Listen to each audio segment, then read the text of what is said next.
69 lakh pensioners पर मंडराया संकट। कर्मचारी संघ ने प्रधानमंत्री मोदी को पत्र लिखकर मांगा स्पष्टीकरण। जय हिंद, नमस्कार दोस्तों, आप सभी का एक बार फिर स्वागत है। दोस्तों, वित्त मंत्री के बाद अब प्रधानमंत्री को पत्र लिखा गया है और इस पत्र के जरिए 8वें वेतन आयोग की जो टर्म्स ऑफ रेफरेंस है, जिसने उलझने पैदा कर दी है, उन उलझनों को दूर करने की बड़ी मांग कर दी है। देखिए, एक पूरी रिपोर्ट आई है और confederation of central government employees association ने प्राइम मिनिस्टर मोदी जी को सीधा पत्र लिखा है। इस पूरे लेटर को और रिपोर्ट को इस वीडियो के जरिए हम समझेंगे कि कौन सी ऐसी मांगे हैं जिन मांगों को लेकर यह पत्र लिखा गया है और मोदी जी से आग्रह किया गया है कि इन मांगों को माना जाए। केंद्रीय सरकारी कर्मचारी और श्रमिक परिसंघ ने सोमवार को प्रधानमंत्री नरेंद्र मोदी को पत्र लिखकर 8वें केंद्रीय वेतन आयोग के टर्म्स ऑफ रेफरेंस में महत्वपूर्ण संशोधन करने की मांग की है। इसमें लगभग 69 लाख पेंशन भोगियों और फैमिली पेंशन भोगियों के लिए पेंशन संशोधन और पेंशन समानता को स्पष्ट रूप से शामिल करने का आग्रह किया गया। जो टर्म्स ऑफ रेफरेंस जारी हुए हैं उनमें ये क्लैरिटी नहीं है कि पेंशन भोगियों को 8वें वेतन आयोग का लाभ मिलेगा या फिर नहीं मिलेगा, और इसी के बाद में ये संशय पैदा हुआ है, जिसके बाद एक एक करके जो हमारे केंद्रीय कर्मचारियों और पेंशनर्स के संगठन है, यूनियंस है, वो वित्त मंत्री, प्रधानमंत्री और अलग अलग अपने विभागों को पत्र लिख रहे हैं और स्पष्टता की मांग कर रहे हैं। केंद्र सरकार ने जो 8वें वेतन आयोग की टर्म्स ऑफ रेफरेंस का नोटिफिकेशन जारी किया है, गैजेट जारी किया है, जिसमें न्यायमूर्ति रंजन देसाई की अध्यक्षता में समिति की गठन किया गया है और इनका काम है कि केंद्रीय कर्मचारियों के वेतन की समीक्षा यानी रिव्यू करना और अपनी रिकमेंडेशन देना, साथ ही साथ पेंशनर्स की पेंशन की भी समीक्षा करना और अपनी रिकमेंडेशन देना। और इस पेंशनर्स के लिए एक ऐसा सेंटेंस जोड़ दिया गया है जिसमें नॉन फंडेड जो पेंशन स्कीम्स है इसके बारे में कहा गया है। साथ ही साथ ये कहा गया है कि देश की जो आर्थिक अर्थव्यवस्था है उसको ध्यान में रखते हुए ही पेंशन का रिव्यू किया जाए। और इसी कारण कर्मचारियों और पेंशनर्स के बीच में असंतोष फैल गया है, क्योंकि आज जो कर्मचारी है वो आने वाले समय में पेंशनर जरूर बनेगा। इसलिए पेंशनर्स तो चिंतित हुए ही हैं, कर्मचारियों का भी अपना जो भविष्य है वो अंधकार में दिख रहा है। कई कर्मचारी संगठनों ने दावा किया है कि 8वें वेतन आयोग की जो टर्म्स ऑफ रेफरेंस में कुछ महत्वपूर्ण प्रावधान है वो सरकार ने गायब कर दिए हैं, जो पहले 7वें वेतन आयोग की टर्म्स ऑफ रेफरेंस में शामिल थे।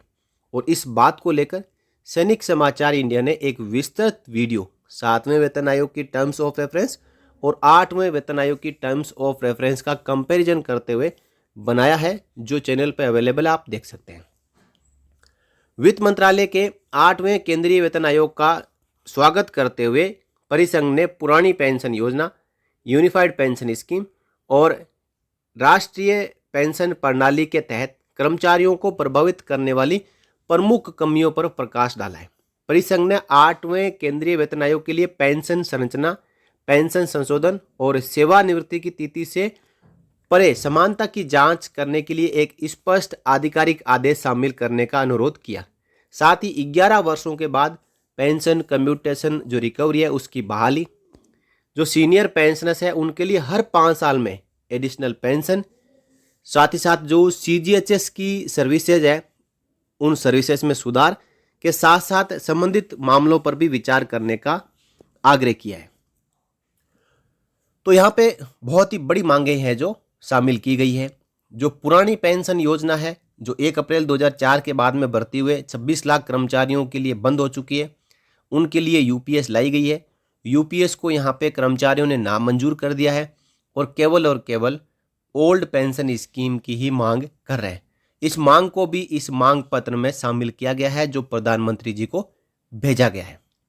और ये वो पत्र है जो confederation of central government employees and workers के secretary general SB Yadav ji की ओर से 15 नवंबर 2025 को श्री नरेंद्र मोदी जी को लिखा गया है और इसमें मांग की गई है request for amendment in the terms of reference of 8th central pay commission and inclusion of pension revision for pensioners and family pensioners within its preview regarding, यानी 8वें वेतन आयोग की संदर्भ की शर्तों में बदलाव करें, साथ ही साथ जो पेंशनर्स की पेंशन रिवीजन और फैमिली पेंशनर्स की पेंशन रिवीजन को 8वें वेतन आयोग की टर्म्स ऑफ रेफरेंस में स्पष्टता के साथ में शामिल करें।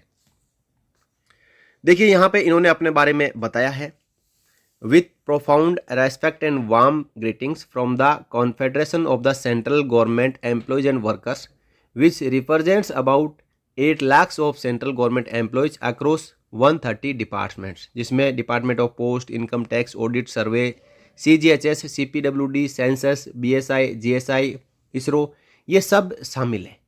और 3 नवंबर 25 का जो government of India ministry of finance का नोटिफिकेशन है, जिसमें 8वें वेतन आयोग की जो टर्म्स ऑफ रेफरेंस को शामिल किया गया है, उसका यहाँ पे संदर्भ दिया है और कहा है कि हम आपके ध्यान में लाना चाहते हैं कि जो टर्म्स ऑफ रेफरेंस 8वें वेतन आयोग की शामिल हुई है, जिसमें जो सूटेबल अमेंडमेंट करना है, जो कि पेंशनर्स की पेंशन के बारे में स्पष्टता के साथ में उसमें नहीं लिखा गया है, उसी को लेकर यहाँ पे हम मांग कर रहे हैं। कहा गया है कि जो वेतन आयोग की रिकमेंडेशन है, जब भेजी जाती है तो ये रिकमेंडेशन 8वें वेतन आयोग की जो टर्म्स ऑफ रेफरेंस की आधार पर ही रिकमेंडेशन बनाई जाती है। और हर 10 साल में वेतन आयोग आता है, जैसे कि चौथा वेतन आयोग 1/1/86 से लागू हुआ, 5वां वेतन आयोग 1/1/96 से लागू हुआ और छठा वेतन आयोग 1/1/2006 से, 7वां वेतन आयोग 1/1/2016 से, 8वां वेतन आयोग जो कि 1/1/2026 से लागू होना है, उसकी तारीख टर्म्स ऑफ रेफरेंस में नहीं लिखी गई है। अब देखिए कहा गया कि जब हर 10 साल में वेतन आयोग आते रहे, तो इस बात को ध्यान में रखते हुए ये बिल्कुल क्लियर है और जस्टिफाइड है कि 8वें वेतन आयोग की जो लागू की तारीख है वो 1/1/2026 है, लेकिन ये जो तारीख है वो 8वें वेतन आयोग की टर्म्स ऑफ रेफरेंस में नहीं लिखी गई है। अब देखिए, revision of pension and pensionary benefit under the different pension schemes and deletion of the terminology of unfunded cost of non contributory pension schemes from the terms of reference. यहाँ पे जो मांग की गई है, सबसे बड़ी मांग यह है कि 8वें वेतन आयोग की जो टर्म्स ऑफ रेफरेंस है उसमें unfunded cost of non contributory pension schemes को लिख दिया गया है, जो कि पेंशनर्स के लिए एक बड़ा चैलेंज बन चुका है।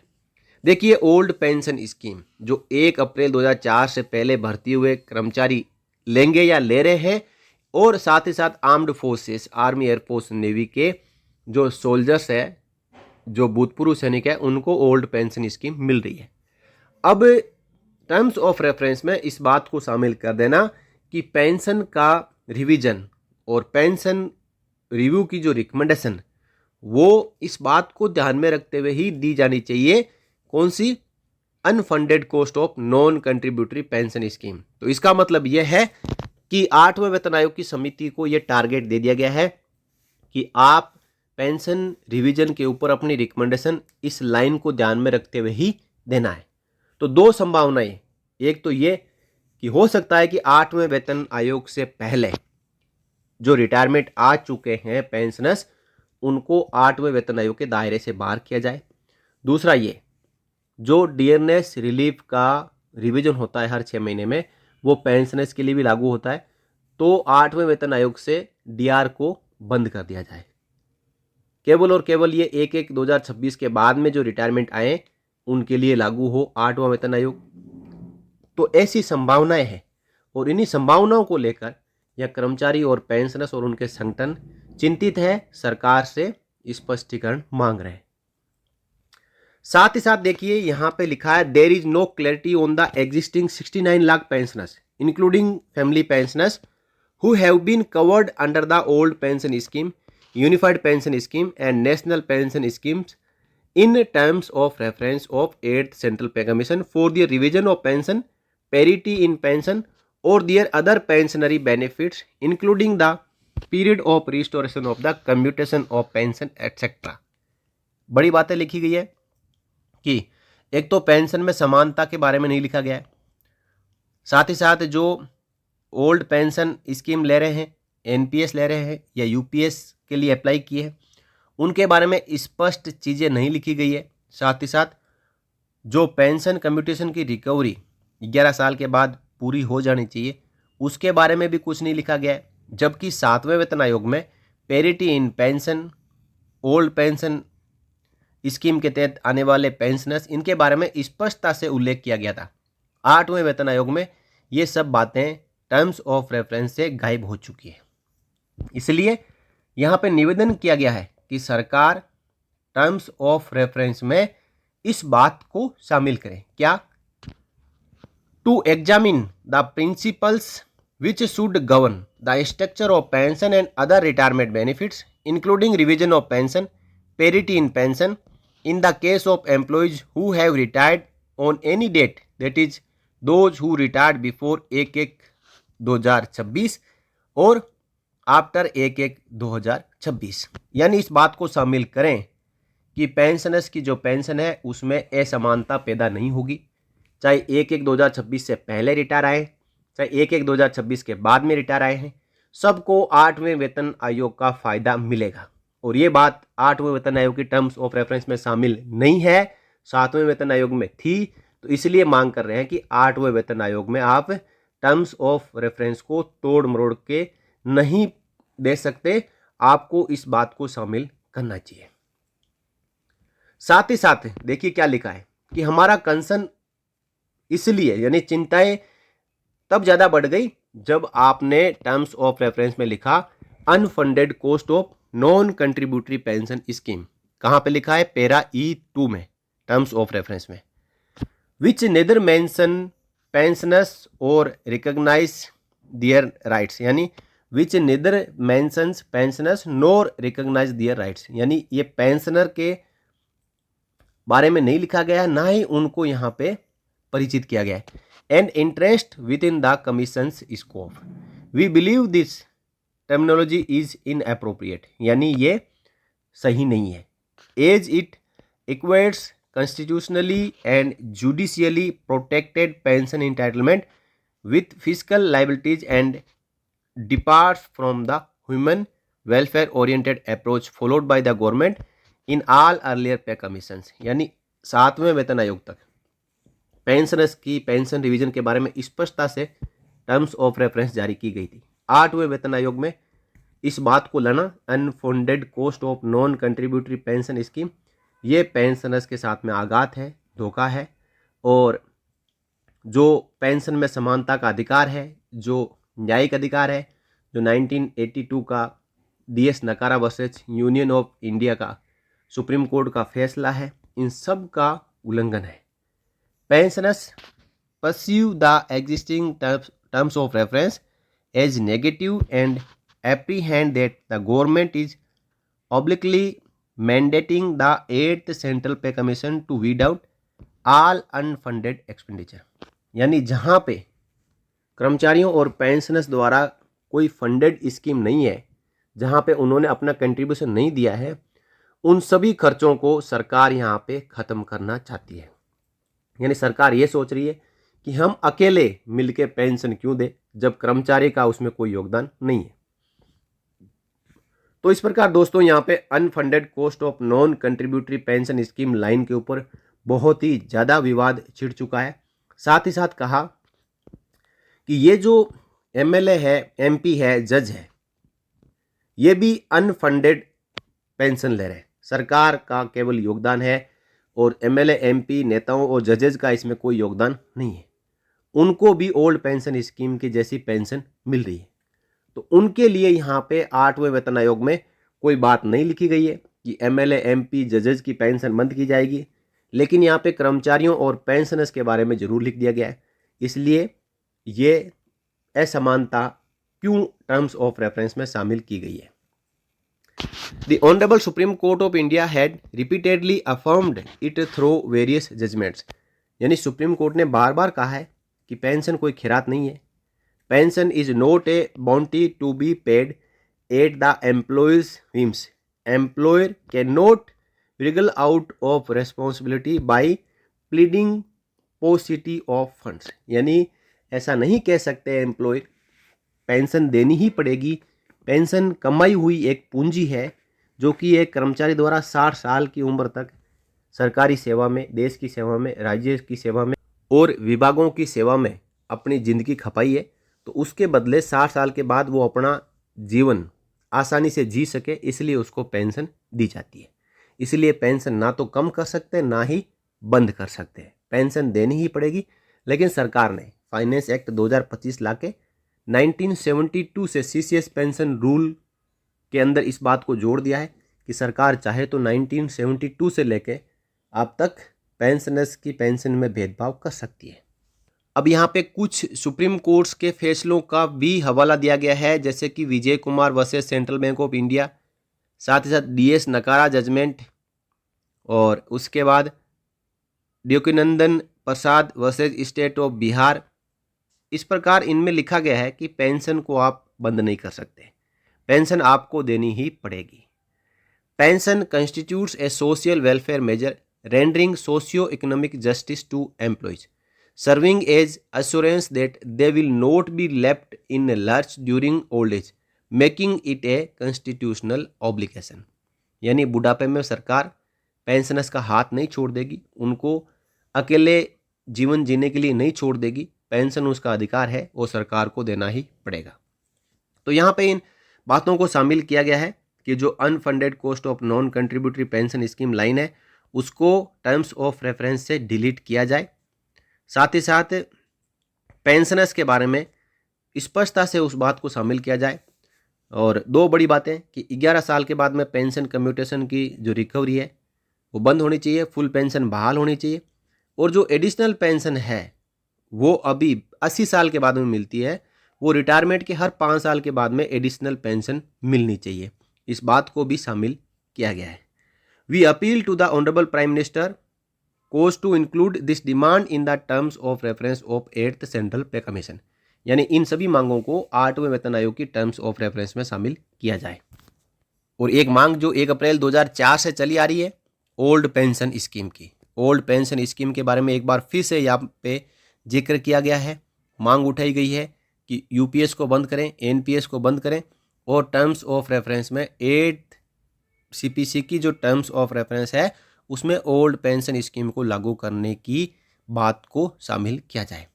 साथ ही साथ कहा गया देखिए extension of 8th central pay commission, यानी जो 8वें वेतन आयोग का दायरे को बढ़ाया जाए। किसके लिए? जो ग्रामीण डाक सेवक है, वो are the backbone of the postal department. We request to include this demand in the terms of reference of 8th central pay commission. साथ ही साथ जो centrally funded autonomous and statutory bodies है उनके लिए भी 8वें वेतन आयोग को लागू किया जाए। और एक और मांग कर दी है कि जब तक 8वें वेतन आयोग के ऊपर काम चले, इससे पहले यानी उस ड्यूरेशन के लिए 20% इंटरिम रिलीफ यानी 20% सैलरी और पेंशन बढ़ोतरी की जाए और इंटरिम रिलीफ दी जाए। यानी 18 महीने, 20 महीने, 22 महीने, 2 साल समय लग सकता है 8वें वेतन आयोग की रिकमेंडेशन आने में और लागू होने में। तो उस समय तक 20% जो है पेंशन और सैलरी 1/1 2026 से बढ़ा दी जाए, जिससे कि लगभग 1.25 करोड़ सेंट्रल गवर्नमेंट एम्प्लॉयज़ और जो पेंशनर्स है उनका मोरल बूस्ट होगा।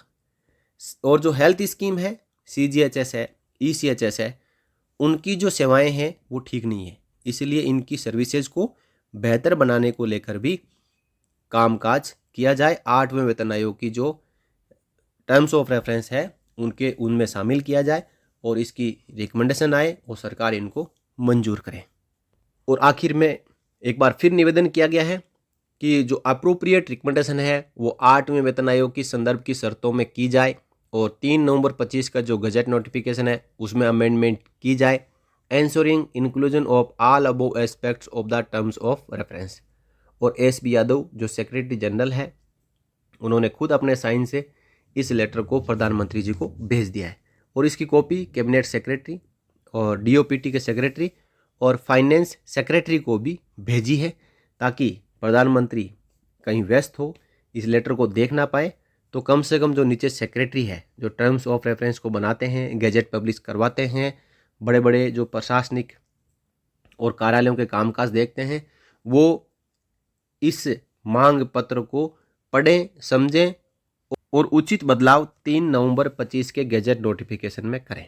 तो दोस्तों यह था मांग पत्र जो कि SB Yadav secretary general confederation of central government employees and workers की ओर से लिखा गया है। इन मांगों से यदि आप सहमत हैं और गैजेट नोटिफिकेशन में बदलाव चाहते हैं तो आप अपनी सहमति इस वीडियो के कमेंट बॉक्स में रखें। साथ ही साथ इस वीडियो को आप शेयर जरूर करें। ये लेटर तो पहुंच जाएगा, लेकिन हमने इस लेटर के कंटेंट को इस वीडियो के जरिए भी कवर करने की कोशिश की है। यदि आप वीडियो को भी शेयर करते हो तो कर्मचारी और पेंशनर्स जागरूक होंगे, अपनी मांगों को लेकर आवाज़ बुलंद करेंगे और समय रहते अपनी मांगों को सरकार से मनवाएंगे। एक बार वेतन आयोग ने अपनी सिफारिशें दे दी और सरकार ने मंजूर कर दी, उसके बाद अगले साल तक 10 साल तक कुछ नहीं होने वाला है। आप केवल मांगे उठाते रह जाएंगे, सरकार मानने वाली नहीं है। कई ऐसे मांगे हैं जो ऐसी एनोमलीज है जो 7वें वेतन आयोग तक थी, अभी भी है, आगे भी रहेगी। तो ऐसी कोई एनोमली 8वें वेतन आयोग में भी पैदा ना हो जाए और वो आपके जो लिस्ट में ना जुड़ जाए, इसलिए समय रहते अपनी मांग उठाएं, सरकार तक पहुंचाएं। हो सके तो सरकार हो सकता है कि मान ले। इस वीडियो में इतना ही, फिर मिलेंगे अगली वीडियो में। तब तक के लिए जय हिंद, जय भारत, वंदे मातरम।